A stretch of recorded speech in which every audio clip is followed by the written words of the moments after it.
Hi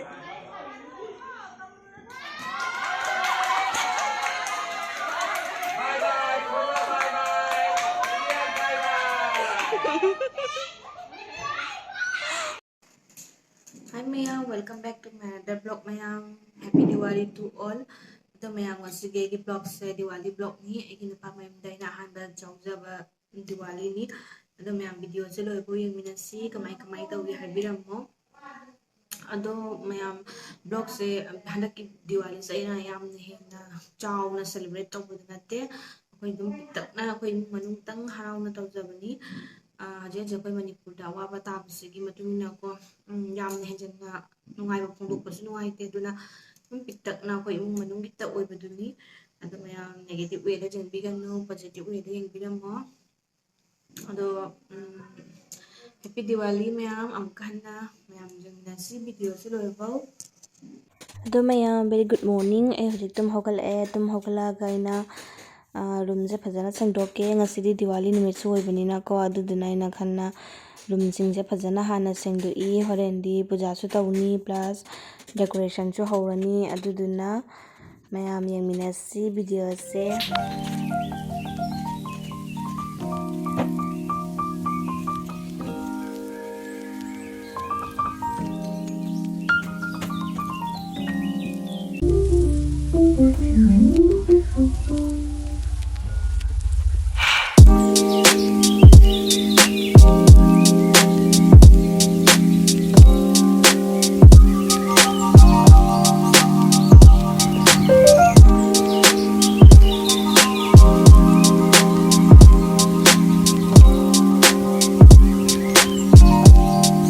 ado mayam ai hojik lujabasu loire ado room loisanbasu loire ai hojik room se uhallage bako mayam da khara nala baina jengo bako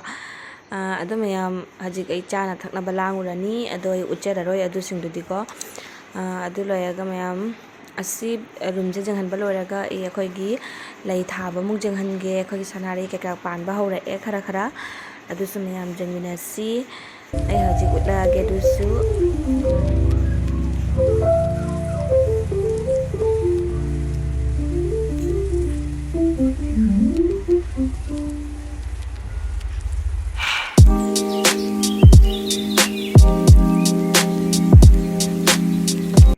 ase indoor plants se mayam aina imungda thaba se numi khudingi se khara chaibiyebako natradi ekta sidarai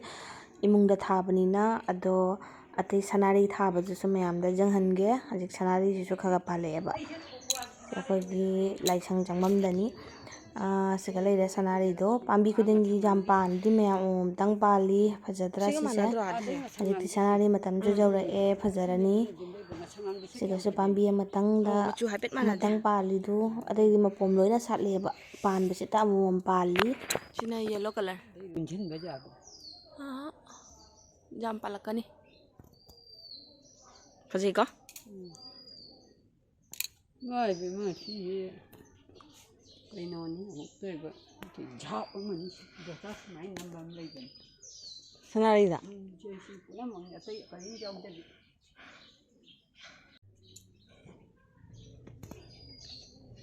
sisu fazai ali da si di jom ja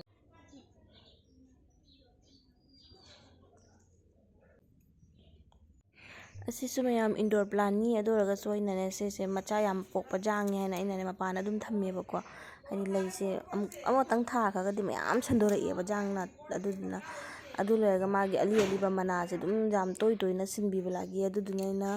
dari mapana dum thai imungda thade kaina imungda tharagadi khara mosanba hengane nako ado asi phadi am phajabani asi leisisu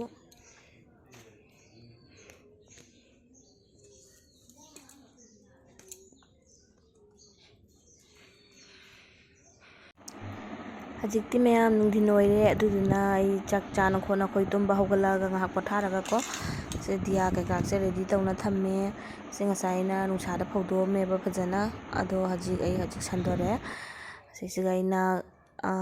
cotton jingje tasala hapebako diya su thanbase ka phajaina Diwali numita adu loiraga sigana mayam bom leire papana leini asise kai bom noi khangdi udabasu jawi ꯁꯤꯒꯁꯦ ꯑꯩ ꯑꯃꯕꯨ ꯎꯖꯗ꯭ꯔꯤꯕꯀꯣ ꯑꯗꯣ ꯍꯣꯔꯦꯟ ꯊꯥꯔꯒ ꯀꯃꯥꯏꯅ ꯑꯣꯏꯗꯣꯏꯅꯣꯗꯤ ꯈꯪꯗꯦꯕ ꯑꯗꯣ ꯌꯦꯡꯁꯤ ꯍꯣꯔꯦꯟ ꯀꯃꯥꯏꯅ ꯇꯧꯕ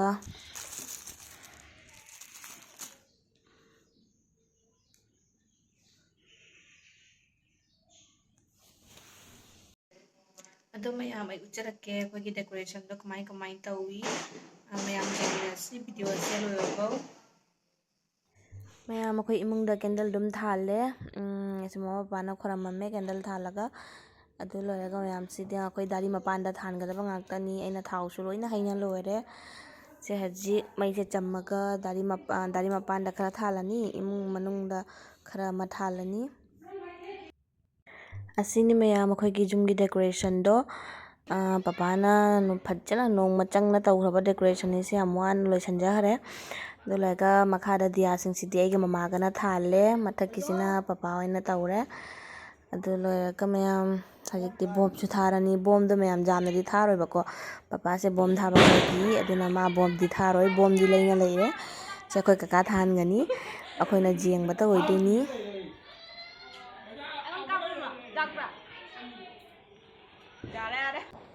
ꯃꯃꯥꯗ ꯑꯩꯅ ꯐꯣꯇꯣ ꯀꯥꯞꯄꯤꯌꯨ ꯍꯥꯏꯔꯒ ꯃꯃꯥꯅ ꯚꯤꯗꯤꯑꯣ ꯑꯣꯏꯅ ꯀꯥꯞꯄꯤꯅ ꯂꯩꯔꯝꯃꯦ ꯑꯗꯨ ꯑꯣꯏꯔꯒꯁꯨ ꯃꯌꯥꯝ ꯑꯩꯅ ꯁꯤꯗ ꯁꯨꯝ ꯍꯥꯞꯆꯤꯜꯂꯦ ꯚꯤꯗꯤꯑꯣꯗꯨꯁꯨ ꯌꯥꯏꯌꯦꯅꯀꯣ ꯑꯗꯣ ꯁꯦ ꯑꯩꯈꯣꯏ ꯂꯥꯏꯁꯪꯗ ꯗꯦꯀꯣꯔꯦꯁꯟ ꯇꯧꯕꯁꯤꯡꯗꯨꯅꯤ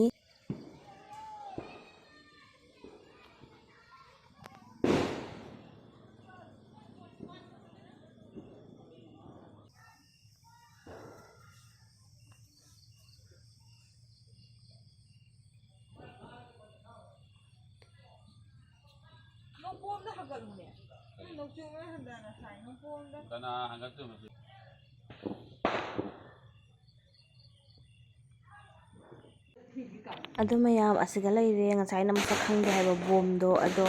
ꯑꯁꯤ ꯕꯣꯝꯁꯦ ꯃꯊꯛꯂꯣꯝꯗ ꯃꯥꯁꯦ ꯄꯥꯏꯈꯠꯂꯒ ꯄꯣꯛꯈꯥꯏꯕ ꯕꯣꯝ ꯑꯣꯏ ꯃꯥꯜꯂꯦꯕꯀꯣ ꯑꯗꯣ ꯑꯩꯅ ꯄꯦꯀꯦꯠꯇꯣ ꯈꯪꯗꯅ ꯊꯨꯒꯥꯏꯔꯨꯕꯗꯩꯅꯦ ꯃꯥꯁꯦ ꯑꯗꯨꯝ ꯎꯔꯨ ꯂꯩꯁꯜꯂꯒ ꯑꯗꯨꯝ ꯁꯥꯏꯗ ꯑꯣꯏꯅ ꯀꯥꯏꯊꯣꯛꯅ ꯂꯩꯊꯣꯛꯈ꯭ꯔꯕ ꯑꯗꯨꯅ ꯑꯁꯤ ꯕꯣꯝꯁꯤꯒꯤ ꯃꯇꯝꯗ ꯃꯌꯥꯝ ꯑꯩꯈꯣꯏ ꯏꯃꯨꯡꯗꯒ ꯂꯣꯠꯅ ꯂꯩꯔꯤꯅꯤ ꯀꯤꯃꯟꯅ ꯁꯤ ꯌꯥꯝ ꯁꯥꯊꯤꯈ꯭ꯔꯦ ꯑꯁꯤ ꯕꯣꯝꯁꯦ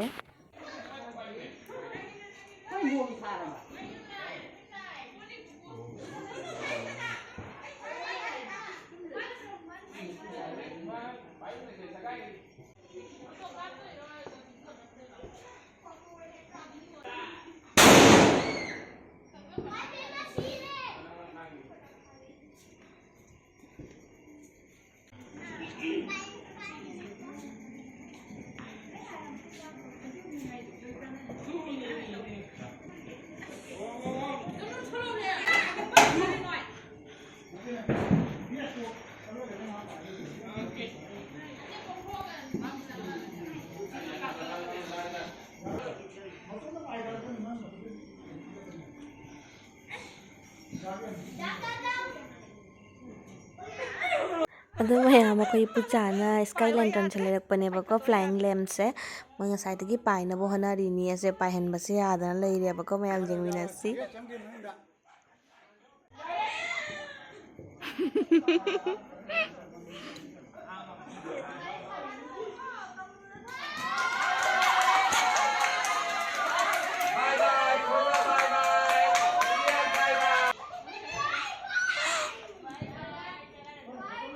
वाव फजैया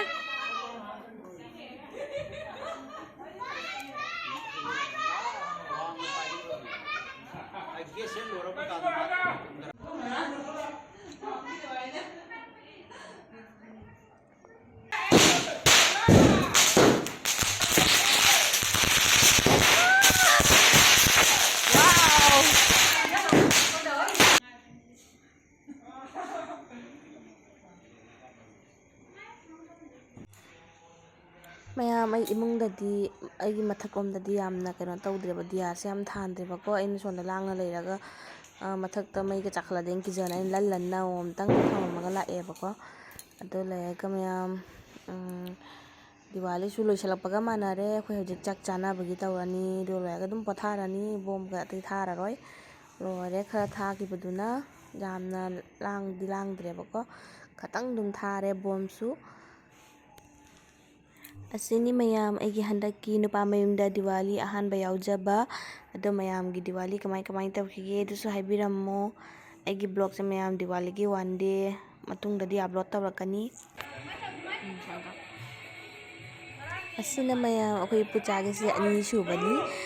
ꯑꯍꯥꯟꯕꯗꯣ ꯈꯔ ꯋꯥꯅ ꯇꯧꯔꯁꯨ ꯑꯅꯤꯁꯨꯕꯁꯤꯕꯨ ꯑꯃꯨꯛ ꯀꯟꯅ ꯁꯛꯁꯦꯁ ꯑꯣꯏꯅꯕ ꯍꯣꯠꯅꯔꯤ ꯑꯗꯣ ꯑꯁꯤꯁꯨ ꯁꯛꯁꯦꯁ ꯑꯣꯏꯗꯣꯏꯅꯤ ꯃꯌꯥꯝ ꯌꯦꯡꯕꯤꯌꯨ ngang đi chạy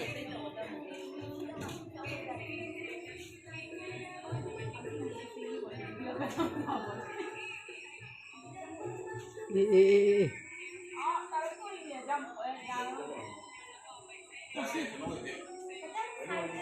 ngã lê giờ bà chú giờ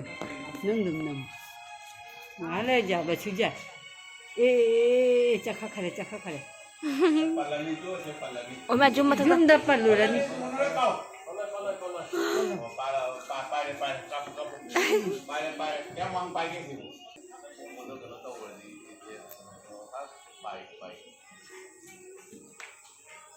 thằng y cái chúng nó có tà rồi đó nè cá rét mà thằng ta có tà rồi đó